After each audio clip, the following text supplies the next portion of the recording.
همزمان با تشدید سرما در انگلیس، نهاد ناظر بر امور بازنشستگی در این کشور اعلام کرد حذف یارانه دولتی سوخت زمستانی بازنشستگان و مستمری بگیران سبب شده تا سال آینده 100,000 بازنشسته دیگر در این کشور به طبقه فقیر بپیوندند.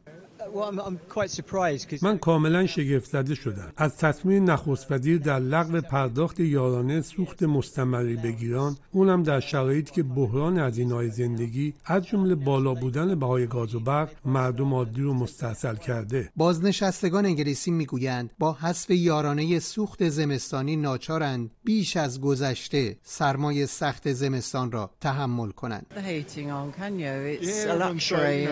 گرم نگاه داشتن خونه با افزایش قیمت سوخت و حذف یارانه به کاری لوکس در این کشور مبدل شده. الان باید در خونه هامونم کت و پالتو بپوشیم و از پتو استفاده کنیم. خیلی ها ناچارن انتخاب کنن یا خونه‌شون رو گرم کنن یا غذا بخورن.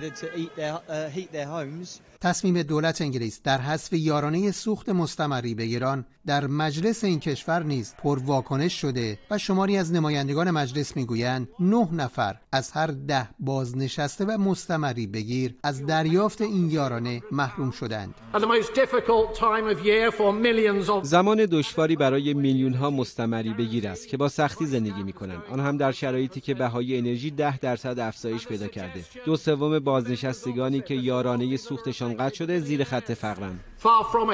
بر اساس گزارش مؤسسات خیریه در انگلیس، پارسال 4.5 میلیون خانوار در این کشور پول کافی برای تأمین هزینه گرمای خانه نداشتند. با این شرایط، آفجم، نهاد ناظر بر شرکت‌های انرژی در انگلیس، با افزایش بهای برق و گاز موافقت کرد و متوسط هزینه انرژی مشترکان خانگی را به 1738 پوند افزایش داد. بر اساس گزارش مؤسسات خیریه و کارزار انگلیسی، فقر سوختی را پایان دهید، سالانه حدود 9,000 نفر در این کشور قربانی سرما می شوند که دست کم نیمی از آنها ناشی از فقر و قابل پیشگیری است.